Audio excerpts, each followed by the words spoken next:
Michel Sapin, bonjour. Vous interveniez aujourd'hui sur le débat: la mondialisation est-elle contrôlable? Et justement, comment trouver un équilibre entre contrôle de la mondialisation et intégration économique européenne? Il ne faut jamais oublier d'où venait la crise qui nous a frappés, avec toutes ces conséquences qui ne sont toujours pas terminées du point de vue économique, social, budgétaire.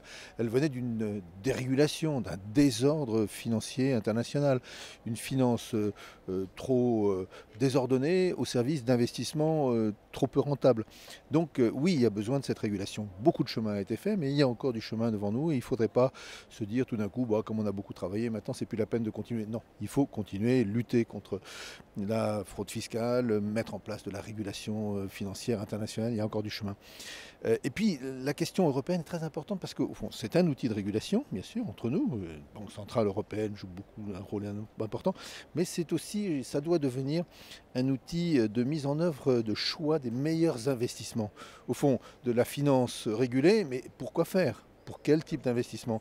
Et là, au niveau européen, la question de l'investissement public européen, la question du choix des grands investissements, de la coordination de nos investissements entre grands pays est absolument décisive pour retrouver une croissance durable. Vous parliez justement d'évasion fiscale et de lutte contre la fraude fiscale. Vous vous étiez fixé un objectif de rapatrier 1,8 milliard d'euros d'ici la fin de l'année. 6 mois avant, l'objectif semble avoir été tenu.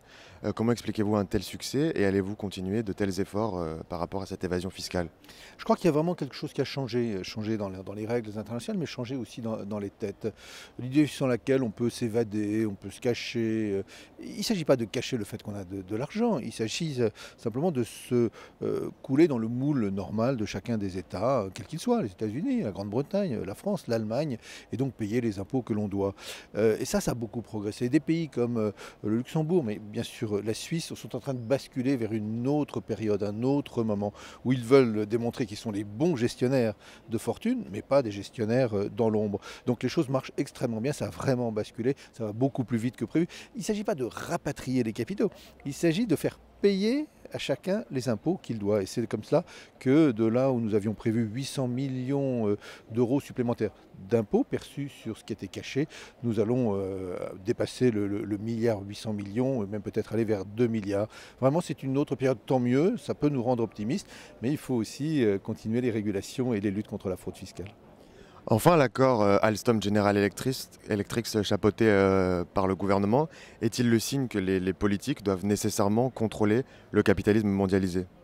Contrôler, non, je crois que ce n'est pas le bon terme. Mais là aussi, cela montre qu'ici en France, comme ailleurs, comme en Europe, le fait que la puissance publique soit présente, qu'elle ait un œil, qu'elle puisse donner son avis, qu'elle puisse orienter, qu'elle puisse garantir aussi un certain nombre de deals, un certain nombre d'investissements, c'est quelque chose qui est bon pour que les bonnes allocations se fassent entre l'épargne, l'investissement, les bons choix puissent se faire.